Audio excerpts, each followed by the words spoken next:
Shalom saudara-saudara yang dikasihi dalam Yesus Kristus.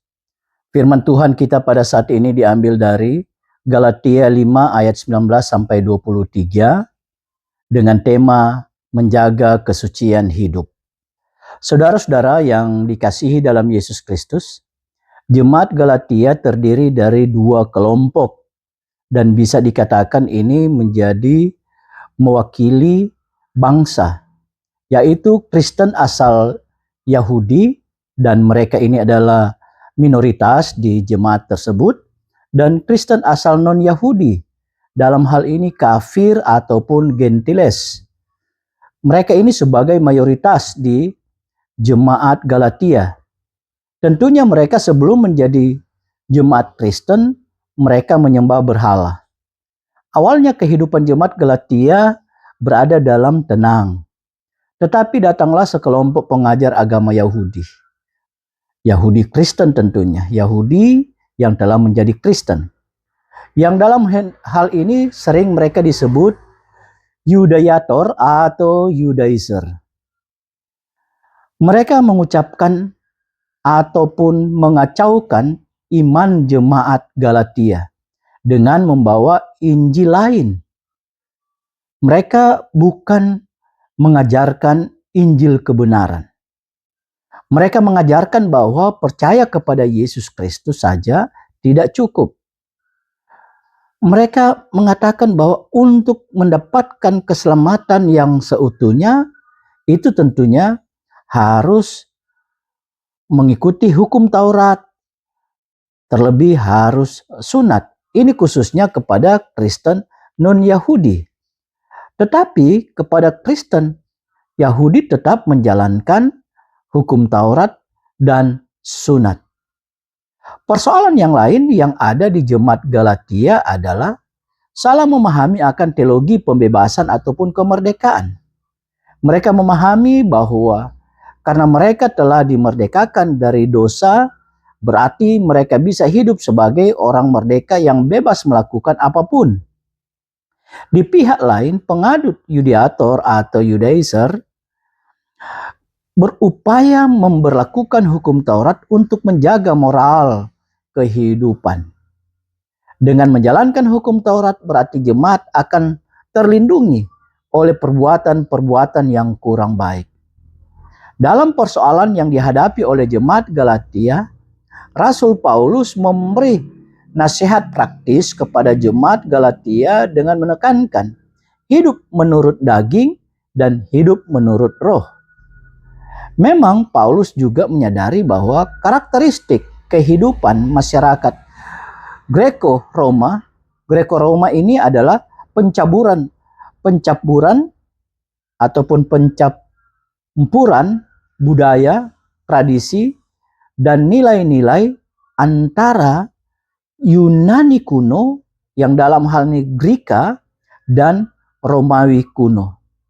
Penuh dengan imoralitas seksual, penyembahan berhala, dan perpecahan sosial.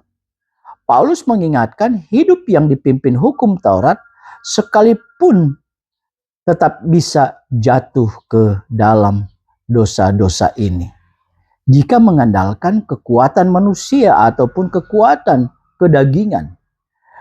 Dan siapa yang hidup dalam perbuatan daging tidak akan mendapat bagian dalam kerajaan Allah. Penekanannya adalah siapa hidup atau melakukan terus-menerus sehingga hal tersebut menjadi kebiasaan atau gaya hidup sehingga mereka telah merasa nyaman, maka yang hidup seperti itulah yang tidak mendapat bagian dalam kerajaan sorga atau keselamatan. Tapi bukan juga berarti bahwa dengan Paulus mengatakan ini, Paulus mengeneralisasi terhadap orang yang pernah melakukan perbuatan daging tidak akan mendapat bagian dalam kerajaan Allah. Tidak demikian. Manusia bisa jatuh ke dalam perbuatan daging dengan tidak sengaja, tetapi juga dia bisa berbalik dan meminta pengampunan dosa. Hidup yang dikuasai oleh daging secara permanen menunjukkan bahwa orang tersebut belum benar-benar mengalami transformasi oleh Roh Kudus. Belum mengalami perubahan total dari Roh Kudus. Untuk itu Paulus memperkenalkan buah roh. Dalam hal ini kalau kita melihat itu buah roh itu hanya satu. Berarti satu buah dengan 9 rasa ataupun 9 karakter.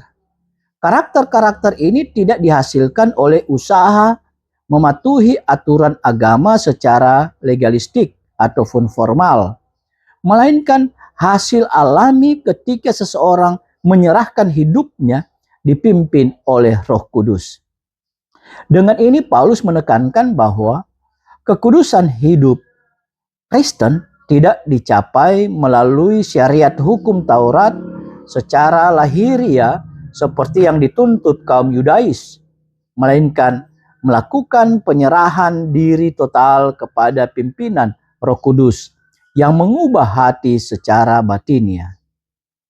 Dengan Paulus mengatakan buah roh berarti sebagai orang yang beriman tidak bisa memilih hanya ingin memiliki salah satu dari karakter buah roh tersebut. Karena 9 karakter buah roh tersebut bertumbuh bersama-sama seiring kedewasaan rohani seseorang. Jadi tidak bisa, aku hanya ingin memiliki kasih, tidak bisa. Atau aku hanya memiliki tentang sukacita atau damai sejahtera, itu tidak bisa. Kesembilan karakter itu, kasih, sukacita, damai sejahtera, penguasaan diri, dan lain sebagainya, itu merupakan satu kesatuan yang utuh yang bertumbuh secara bersama-sama. Sebenarnya, secara sederhana tujuan Paulus bukan hanya menunjukkan atau menginventarisasi apa saja perbuatan daging dan apa saja karakter buah roh. Tetapi tujuan Paulus adalah meluruskan pemahaman yang salah mengenai esensi kemerdekaan Kristen.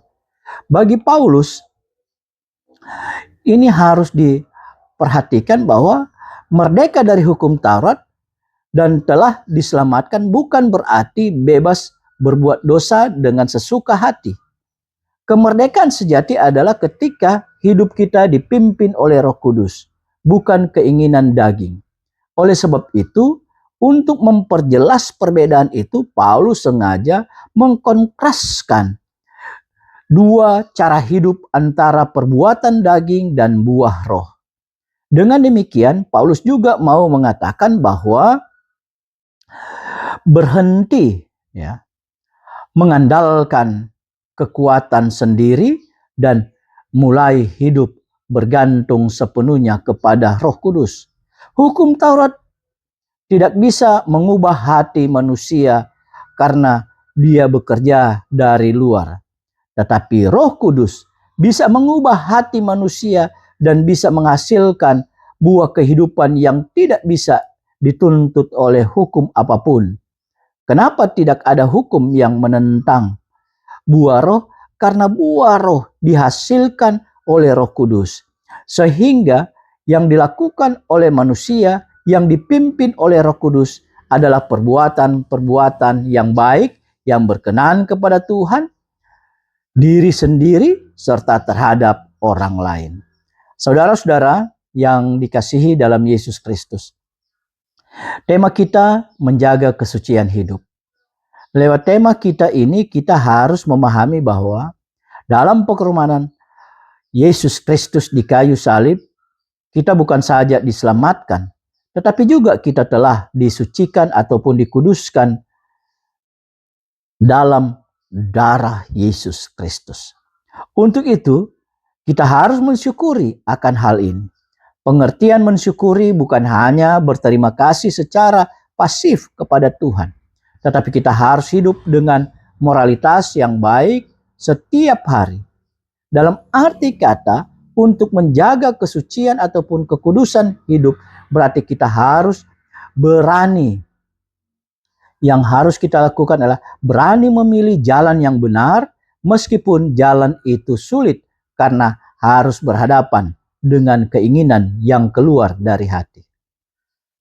Memang kita sadari di sekeliling kita banyak dan berbagai bentuk penyakit masyarakat yang ada dan bisa menawarkan kehidupan yang baik secara duniawi. Kenapa demikian? Penyakit masyarakat ada dan ini sangat bertentangan karena tingkah laku yang dianggap tidak sesuai dengan norma sosial, agama, dan hukum yang berlaku di dalam kehidupan masyarakat. Penyakit masyarakat tersebut adalah perjudian, kecanduan narkoba ataupun alkohol, prostitusi, kriminalitas, hingga korupsi. Pengaruh keberadaan penyakit sosial ini sangat luas dan destruktif. Yang dimaksudkan destruktif ialah sifat yang merusak atau memusnahkan, baik bagi kita secara individu, yaitu merusak mental, fisik, bahkan kehilangan masa depan, dan terjadi degradasi moral. Begitu juga bagi keluarga, adalah kehancuran ekonomi, keharmonisan yang retak, dan ada stigma masyarakat, yaitu keluarga yang tidak bersalah ikut menanggung malu dan dikucilkan oleh masyarakat. Maupun kerusakan tatanan sosial secara makro, yaitu meningkatnya kriminalitas dalam lingkungan masyarakat ataupun dalam berbangsa dan bernegara.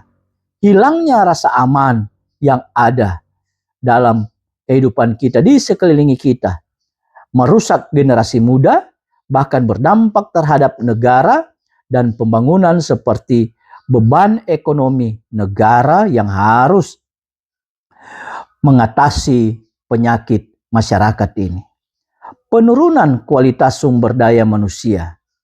Destruktif secara iman adalah kurang aktif ke gereja, bahkan putusnya hubungan dengan Tuhan yang berujung kita tidak mendapat bagian dalam kerajaan Allah ataupun keselamatan. Tentunya masalah ini tidak bisa dibiarkan mempengaruhi atau merusak kesucian ataupun kekudusan hidup yang telah Tuhan berikan kepada kita. Maka yang harus kita lakukan adalah hidup kita harus benar-benar dipimpin oleh Roh Kudus, agar Roh Kudus menguasai hati dan pikiran kita. Di samping itu juga kita harus rajin ke gereja, melakukan perbuatan-perbuatan yang benar, serta menghindari sesuatu yang tidak berguna. Dan kita sebagai komunitas gereja harus hidup dalam persekutuan kasih yang benar, yaitu saling memperhatikan dan saling mengingatkan satu dengan yang lain. Untuk itu marilah kita sebagai orang yang telah diselamatkan dan disucikan harus menjaga kesucian ataupun kekudusan hidup kita dalam kehidupan kita setiap hari, agar Tuhan berkenan kepada kita, serta kita mendapat bagian dalam kerajaan Allah. Demikianlah firman Tuhan. Tuhan memberkati kita.